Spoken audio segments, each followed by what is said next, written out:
부활절을 보내고 첫 번째 주일 하나님께 예배하며 영광을 돌립니다. 예수님은 우리를 위해서 십자가에 죽으시고 사흘 만에 부활하셨습니다. 예수님이 장사되셨다는 것은 예수님이 확실히 죽으셨다는 것을 말합니다. 유대인들이 예수님을 십자가에 못 박은 날은 준비일이었습니다. 무슨 준비일이었느냐 하면 안식일을 준비하는 날이었습니다. 그것도 6월절이라는 큰 절기의 안식일이었습니다. 그래서 유대인들은 그 안식일에 시체를 십자가에 두지 않으려고 하였습니다. 그래서 빌라도에게 사람을 보내어 십자가에 달린 사람들의 다리를 꺾어 시체를 치워달라고 하였습니다. 그래서 빌라도는 유대인들의 요청을 들어주었습니다. 유대인들이 굳이 죄인들의 다리를 꺾어 시체를 치워달라고 한 것은 이유가 있습니다. 십자가에 달려서 죽이는 형벌은 그것이 잔인한 이유 가운데 하나가 쉽게 죽지 않고 오랫동안 고통스럽게 죽어간다는 것입니다. 그래서 군인들이 가서 예수님과 또 다른 죄인 두 사람을 보았을 때 예수님을 제외하고는 그들이 두 죄인은 살아 있었습니다. 군사들은 그 사람들의 다리를 꺾었습니다. 그리고 빌라도가 명령한 것처럼 시신을 십자가에서 내려놓았습니다. 그런데 군사들이 예수님께 다가가서 보니 예수님은 이미 죽어 계셨습니다. 그래서 다리를 꺾지 아니하였다고 성경은 말하고 있습니다. 예수님의 죽음을 확인하기 위해서 군사 중에 한 명이 창으로 예수님의 옆구리를 찔렀습니다. 그러니 곧 예수님의 옆구리에서 피와 물이 나왔습니다. 예수님의 제자 요한은 그 일의 증인이었습니다. 요한은 그 사실을 사람들에게 증언하였습니다. 그 뼈가 하나도 꺾이지 아니하리라 한 성경을 응하게 하려고 그렇게 되었다고 말하고 있습니다. 요한은 예수님의 죽음 가운데서 다른 두 죄인이 다리를 꺾었지만 예수님은 이미 돌아가셨기 때문에 그렇게 하지 않았다고 밝히고 있습니다. 그래서 예수님의 옆구리의 창자국은 다시 말해서 예수님이 십자가에 의해서 죽으셨다는 것을 보여주는 증거였습니다. 물론 예수님의 손에 못자국이 있습니다. 그것은 예수님이 십자가 위에서 달리셨다는 것을 보여주는 증거입니다. 이렇게 예수님의 손에 있는 못자국과 예수님의 옆구리에 있는 창자국은 예수님이 십자가에 달려 죽으셨다는 큰 증거가 되었습니다. 그래서 예수님의 십자가에서 죽으심은 확실한 것입니다. 그의 죽으심은 예수님을 장사 지냈다는 것으로 더욱 확실하게 되었습니다. 예수님은 그렇게 죽으셨습니다. 장사되었습니다. 자들에게는 예수님이 죽으셨다는 것은 그들의 희망링이 되었던 모든 것이 끝났다는 것을 말하였습니다. 그들은 그렇게 생각하였습니다.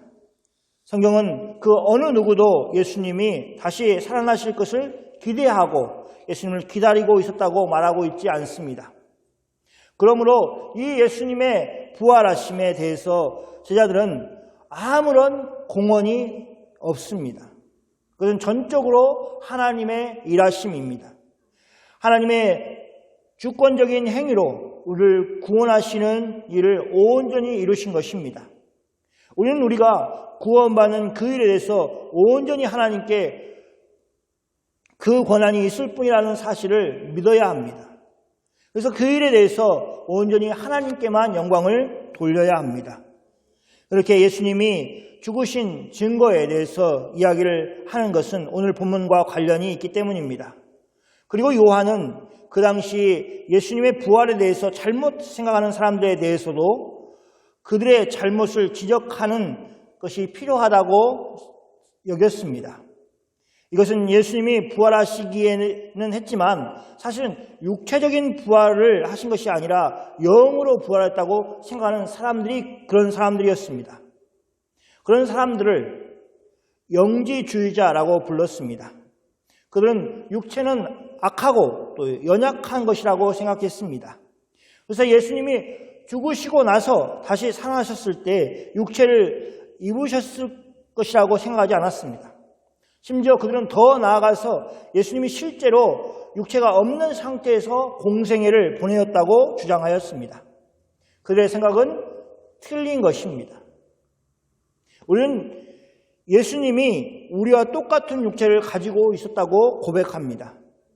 그래서 음식을 드시기도 하시고 또 피곤하시면 주무시기도 하신 것입니다. 사도 요한은 그들의 생각이 틀린 것이라고 주장하면서 자신이 또 사도들이 본 것을 증거하는 방식으로 그것을 증명해냈습니다. 그것은 바로 예수님의 손과 옆구리에 자신이 보았던 상처가 있다는 것입니다. 그것은 예수님의 몸에 못자국과 창자국이 있다는 것을 보았다는 것입니다. 그렇게 예수님은 육체를 가지고 계시는 분이셨습니다. 만약 이렇게 예수님이 육체를 가진 부활을 하지 않으셨다면 우리의 부활도 그것을 기대할 수 없을 것입니다. 우리가 죽었을 때 영과 육체가 분리됩니다. 그런데 예수님이 다시 오시면 우리는 부활할 것입니다. 그때 우리는 마치 잠자고 있는 사람을 깨우듯 우리를 깨우시는 주님의 음성을 들을 것입니다. 그리고 우리의 몸과 영이 하나가 되어 부활한 몸을 가질 것입니다. 이것이 성경이 말하고 있는 우리의 부활에 대한 진실입니다. 제자들이 오순절 성령 강림 사건 이후에 나아가서 예수님이 살아나셨다고 선언하면서 복음을 전하였을 때 성도들의 부활에 대해서 큰 관심이 없었습니다.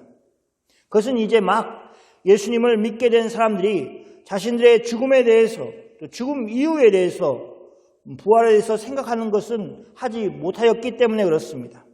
그래서 그들에게 큰 관심거리가 되지 않았습니다. 그런데 세월이 흐르면서 그리스도를 믿는 공동체 안에서 문제가 생겼습니다. 예수님이 곧 오시기를 기대하였던 사람들 가운데 이 세상의 생을 마감하는 사람들이 생겼습니다. 예수님은 그들의 기대와는 다르게 곧 오시지 않으셨고 신앙생활을 잘하고 계셨던 공동체의 어른들이 죽음을 맞이하였습니다. 그래서 교회 공동체는 이제 그들의 부활에 대한 관심을 가지게 되었습니다. 죽은 자가 어떻게 될 것인가 하는 것에 관심을 가졌습니다. 그리고 바로 고린도후서에서 그 내용을 기록하고 있습니다. 그들은 자신들의 부활뿐 아니라 이미 돌아가신 예수님을 믿고 있었던 분들의 부활에 대해서도 사도 바울에게 질문을 하였고 사도 바울은 그들에게 그 일을 구체적으로 설명해 주었습니다. 그래서 우리가 부활장이라고 부르는 고린도후서 15장이 나온 것입니다. 안식 후 첫날 저녁에 부활하신 예수님을 처음 본 제자들은 두려웠습니다. 우리말로 하면 귀신을 본 것으로 생각을 하였을 것이니 제자들이 얼마나 두려워했는가 하는 것은 우리가 상상할 수 있습니다. 그리고 예수님은 그들을 안심시키기 위해서 그들에게 너에게 평강이 있을지어다 라고 말씀하실 뿐만 아니라 이 말씀을 하시고 자신의 손과 옆구리를 제자들에게 보여주셨습니다. 자신이 바로 제자들이 알고 있었던 그 예수님이라는 것을 그들에게 보여주신 것입니다. 그리고 제자들은 예수님을 보여주신 상처를 확인하고는 그제서야 예수님을 보고 기뻐하였습니다. 이것은 한편으로는 반전이라고 할 수 있습니다. 어떤 사람의 상처를 보여준다는 것은 결코 기뻐할 일은 아닐 것입니다. 그리고 상처가 있는 사람은 그 상처를 사람들에게 숨기고 싶어 합니다. 상처를 보고 이런저런 이야기를 하는 것 자체가 싫어서 그런 빌미를 제공하고 싶지 않아서 만약 상처가 있다 하더라도 다른 사람들이 보지 못하게 하려고 노력을 합니다. 그런데 다시 사신 예수님과 제자들 사이에는 그것과 정반대의 일이 벌어지고 있습니다. 그것을 당당히 보여주신 예수님, 그리고 그 상처를 보고 기뻐하는 제자들이 나오고 있습니다. 예수님의 입장에서 자신이 가지고 있는 상처는 온전히 자들을 포함한 믿는 자들을 위한 상처였습니다. 그것은 어쩌다 우연히 생긴 그런 상처가 아니었습니다. 예수님이 십자가에서 못 박히셨다는 증거, 그 위에서 죽으심으로 다리를 꺾을 필요가 없이 됐다는 그 옆구리의 상처를 확인해 주는 그런 상처였습니다. 그런 증거들은 다 예수님께는 영광이었습니다. 그것은 부활하시기 전에도 영광의 상처였지만 이미 부활하신 예수님께는 더욱 영광의 상처였습니다. 그 십자가의 죽음이 결코 수치스러운 죽음이 아니었음을 밝히는 것입니다. 제자들의 입장에서 예수님의 상처는 바로 자신들이 알고 있는 예수님이라는 것을 밝혀주는 증표였습니다. 그들은 알고 있었습니다. 자신과 함께 하셨던 예수님이 십자가에서 죽으셨다는 것을 알았습니다. 또 요한을 통해서 그들은 들었습니다. 한 군사가 예수님의 옆구리를 창으로 찔러 예수님의 죽음을 확인했다는 것을 들었습니다. 그러니 옆구리의 상처는 예수님이 죽으셨다가 살아나셨다는 결정적인 증거가 되었습니다. 이렇게 제자들은 예수님의 상처를 보고 예수님인 줄 알고 기뻐하였습니다. 그런데 12 제자 중 하나로서 도마는 그 자리에 함께 있지 않았습니다. 부활하신 예수님을 직접 보았던 제자들이 도마에게 예수님이 다시 살아나신 소식을 전하였습니다. 요한복음 20장 25절 말씀입니다. 함께 읽겠습니다. 다른 제자들이 그에게 이르되 우리가 주를 보았노라 하니 도마가 이르되 내가 그의 손에 못자국을 보며 내 손가락을 그 못자국에 넣으며 내 손을 그 옆구리에 넣어보지 않고는 믿지 아니하겠노라 하니라. 다른 제자들은 그들이 주님을 보았다고 도마에게 말하였습니다. 하지만 도마의 말은 자신도 보아야만 믿겠다는 것입니다. 그리고 더 나아가서 보는 정도가 아니라 예수님이 다시 살아나셔서 오셨다는 것을 믿기 위해서는 그 상처에 손을 넣어 보아야겠다고 말하고 있습니다. 십자가의 형벌을 당하신 예수님의 손에 못자국이 있는 것을 도마는 당연하게 생각할 것입니다. 또 예수님의 옆구리의 창자국은 예수님이 완전히 죽으셨다는 것을 알리기 위한 일부러 만든 상처이기 때문에 그 자리에 있었던 군인들과 요한 그리고 그 자리에 있었던 여인들이 알고 있었을 것입니다. 특별히 부활을 한 그 첫째 저녁에 자신의 상처를 직접 저들에게 확인시켜 주시기 위해서 예수님이 보여주신 그 자리에 있었던 사람들이 또 그 상처를 보았습니다. 그러니 도마가 그것을 언급했던 것은 여기 내 손을 그 옆구리에 넣어보지 않고는 믿지 아니하겠노라 라고 하는 부분을 언급한 것은 도마가 제자들에게서 상세하게 그날의 일들을 들었다는 것을 말합니다. 제자들에게 들려주어서 도마 자신이 그것을 알고 있는 것으로 볼 수 있습니다. 우리는 이 도마의 태도에서 얼마나 사람이 고집스러운지 하는 것을 봅니다. 적어도 10명의 사람이 도마 한 사람을 상대로 예수님이 다시 살아나셨다는 것을 이야기하였을 것이지만 도마는 오히려 자신이 믿지 못하는 것을 부끄럽게 생각하거나 안타깝게 여기지 않고 너무나 당당하게 마치 자신이 자신의 권리나 되는 것처럼 예수님의 손에 못자국을 보며 자신의 손가락을 그 못자락에 넣어 보아야겠다. 또 자신의 손을 예수님의 옆구리에 넣어 보지 않고는 믿지 아니하겠다고 저들에게 우겼습니다. 마치 자신이 맡겨놓은 짐이라도 찾는다는 것처럼 그런 태도를 가지고 있습니다. 이 도마의 태도는 그때뿐 아니라 지금도 사람들이 예수님의 부활하심에 대해서 보이는 태도이기도 합니다. 자신에게 보여주라고 그러면 믿겠다고 하는 모든 요구들은 도마와 같은 입장에 서 있는 것입니다. 그리고 오늘 성경이 우리에게 말하고자 하는 것은 이 도마의 태도가 옳다라고 말하는 것이 아닙니다. 그것은 참으로 어리석고 교만한 일이라는 것을 밝혀주고 있습니다. 예수님은 부활하신 후에 아주 제한되게 제자들에게 나타나셨습니다. 부활하신 이후에 제자들에게 나타나신 사건은 한 손으로 꼽기에도 충분할 정도의 적은 수로 나타나셨습니다. 예수님은 부활하신 이후에는 아예 대중들에게 그 모습을 한 번도 보여주시지 않으셨습니다. 예수님이 다시 제자들에게 그 모습을 보이신 것은 일주일이 지난 후였습니다. 26절 말씀입니다. 여대를 지나서 제 아들이 다시 집안에 있을 때에 도마도 함께 있고 문들이 닫혔는데 예수께서 오사 가운데 서서 이르시되 너희에게 평강이 있을지어다 하시고, 성경은 그날 즉 안식 후 여드레를 지나서 제 아들이 다시 집안에 있을 때에 예수님이 오셨다고 말하고 있습니다. 숫자로 이야기한다면 그간 7일이라는 시간이 지난 것입니다. 일주일이 지난 것입니다. 7자가 또 상징하는 의미가 있지 않습니까? 그동안 제 아들은 한 명 도마를 설득하지 못했습니다. 이것은 상징하는 바가 있습니다. 예수님의 부활하심을 믿게 하는데 사람들의 노력은 그렇게 별 효용이 없고 소용이 없다는 것입니다. 한 사람 도마를 설득하지 못하는 것은 물론 도마에 아집이 있고 자들의 무능력함이 있겠지만 근본적으로 부활하신 예수님을 믿게 하는 일에는 인간의 노력으로 해결할 수 없다는 것을 보여주는 것입니다. 그러면 복음을 전하는 이 일이 무슨 소용이 있습니까? 라고 질문을 할 수 있을 것입니다. 도마 한 사람도 예수님이 다시 살아나셨다는 것을 믿게 할 수 없는 제자들의 모습을 보면서 과연 우리는 무슨 일을 할 수 있겠는가라고 질문을 할 수 있습니다.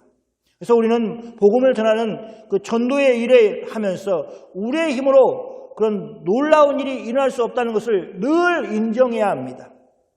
그리고 그런 일은 오직 성령 하나님이 전적으로 일하심에 달려있다는 것을 깨달아야 합니다. 그러면 어떻게 반응해야 됩니까? 겸손하게 하나님께서 그 영혼을 구원하여 주시기 위해서 기도해야 합니다. 그런 구함이 있어야 합니다. 오늘 본문이 보여주는 것도 바로 그것입니다. 부활하신 예수님이 직접 도마에게 와 주셨습니다.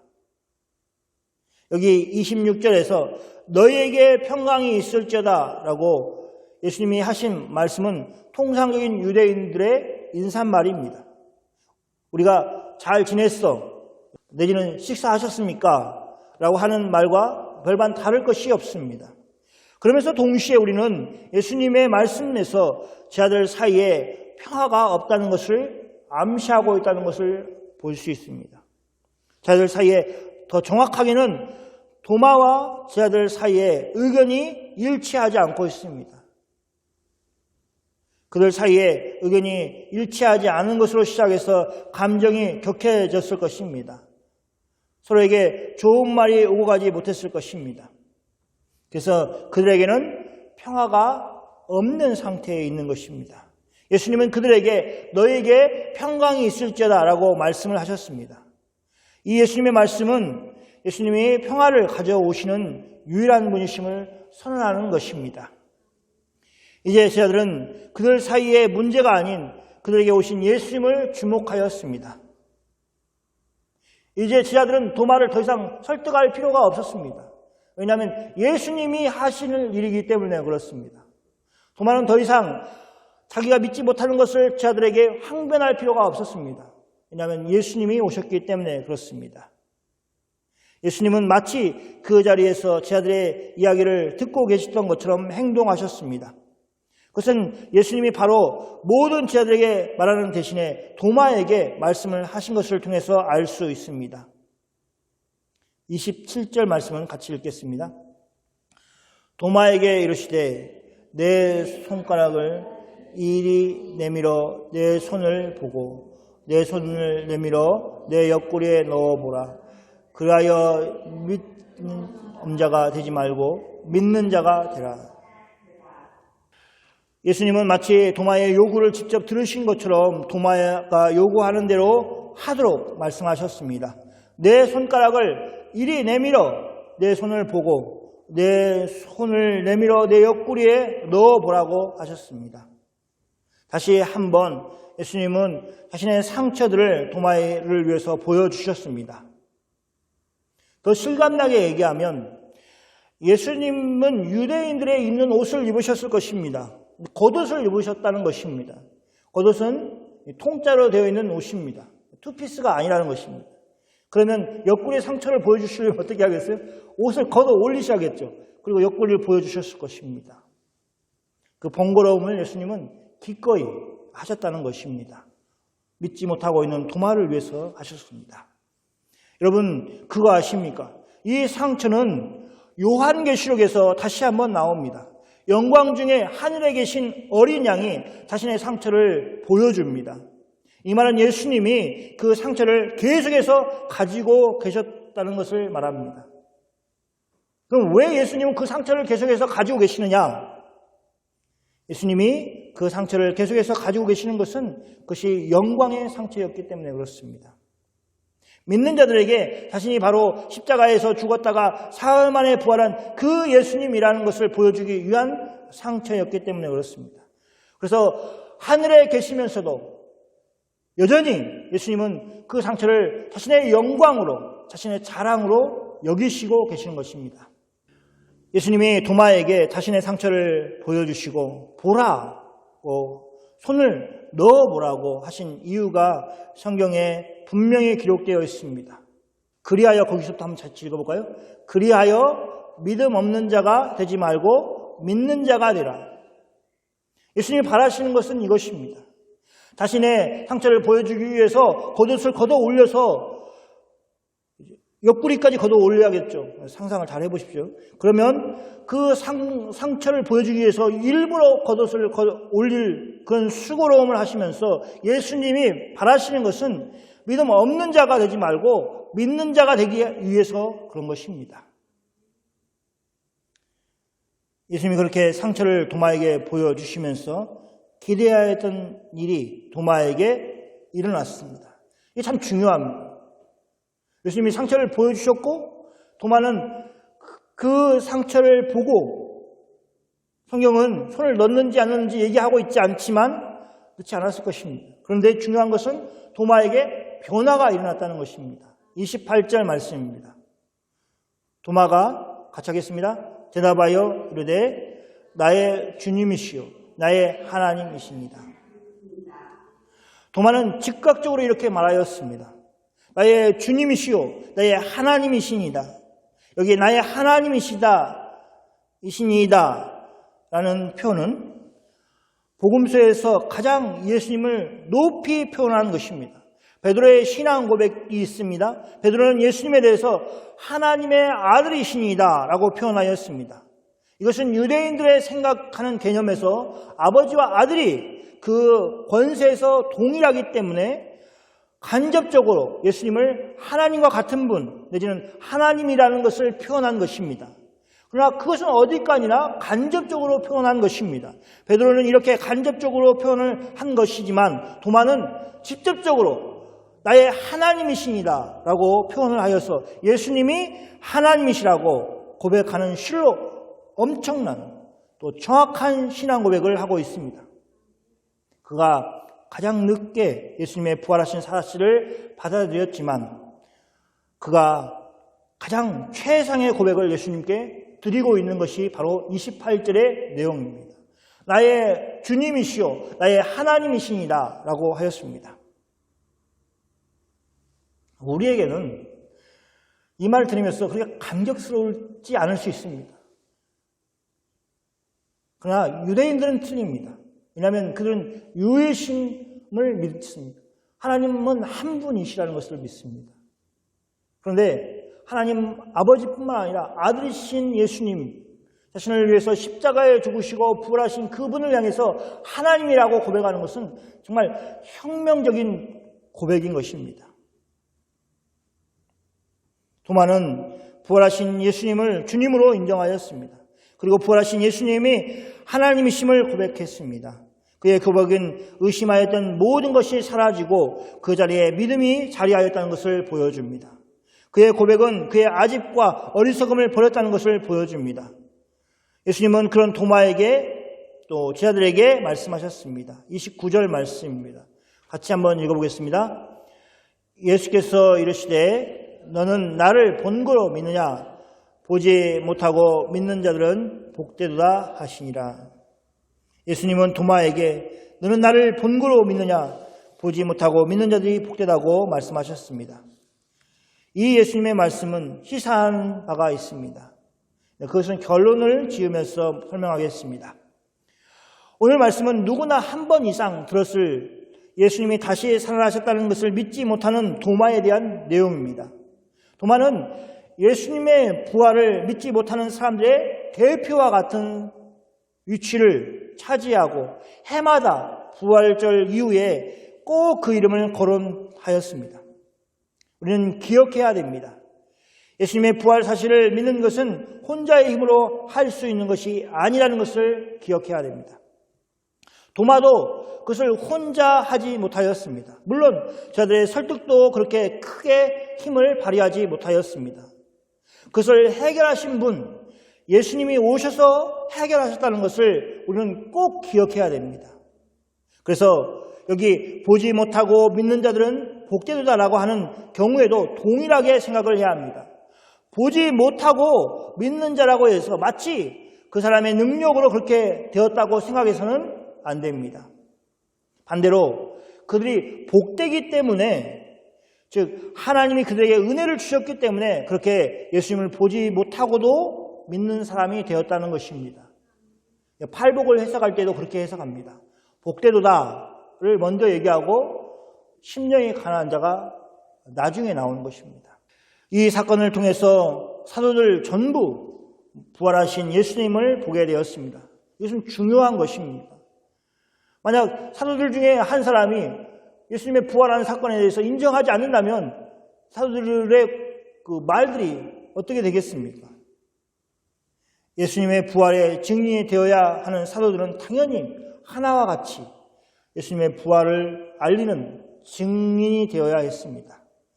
꼭 갖추어야 될 내용이었습니다. 주님은 그들 모두를 하나도 버리지 않으시고 자신의 부활하신 모습을 보여주셨습니다. 예수님이 세우신 제자들이 모두 한 마음으로 십자가에 죽으신 예수님이 다시 살아나셨다고 외칠 수 있도록 예수님이 도마까지도 버리지 않으시고 그가 예수님을 믿도록 하신 것입니다.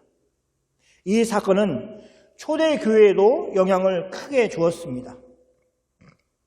예수님의 부활의 증인들이 점점 사라지고 눈으로 보았던 사람들이 그들의 생을 마감하였습니다. 사도들이 죽음으로 인해서 더 이상 예수님의 부활을 직접 눈으로 본 사람들이 없어지게 되어 갔습니다. 이제 사도들이 보았던 그 사실을 근거로 예수님의 부활을 믿어야 하는 시대가 새롭게 열린 것입니다. 그런데 도마는 그 과정을 정확하게 경험한 사람이었습니다. 예수님은 자신의 부활하신 것을 보지 못하고 믿는 자가 복되다고 하심으로 예수님은 바로 그 일을 앞으로 일어날 것이고 그렇게 될 것이라는 것을 기대하고 계심을 보여주는 것입니다. 사랑하는 성도 여러분, 예수님은 부활하셨습니다. 그것을 우리는 사도들이 직접 보고 우리를 위해서 기록해 놓은 성경을 읽고 깨닫습니다. 그 성경 말씀과 함께 역사하시는 성령 하나님이 우리에게 믿어지게 하십니다. 어떤 사람은 더 나은 증거를 달라고 합니다. 그러나 그들의 요구는 정당하지 못합니다. 마치 도마의 요구와 같아서 예수님 앞에서 크게 회개해야 할 것을 쌓는 것에 불과합니다. 예수님은 그런 사람들에게 아주 단호하게 이미 말씀하셨습니다. 도마의 신앙 고백은 그들이 진정으로 취해야 될 삶의 자세인 것입니다. 성경은 우리에게 부활을 믿어달라고 설득하고 있지 않습니다. 성경은 그 사실을 우리에게 알리고 선언할 뿐입니다. 그 사실을 믿음으로 받아들이는 사람은 복된 삶을 사는 것입니다. 죽음의 권세를 이기신 예수님이 다시 살아나셔서 우리의 주와 하나님이 되셨다는 것을 믿는 것이 성도의 힘인 것입니다. 부활이 없다면 우리의 구원도 헛된 것이고 우리의 천국에 대한 소망도 헛된 것입니다.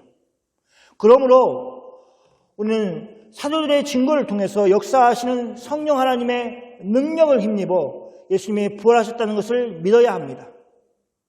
그리고 세상에 그 사실을 선포하면서 살아야 합니다. 작은 목소리로 말할 수 있습니다.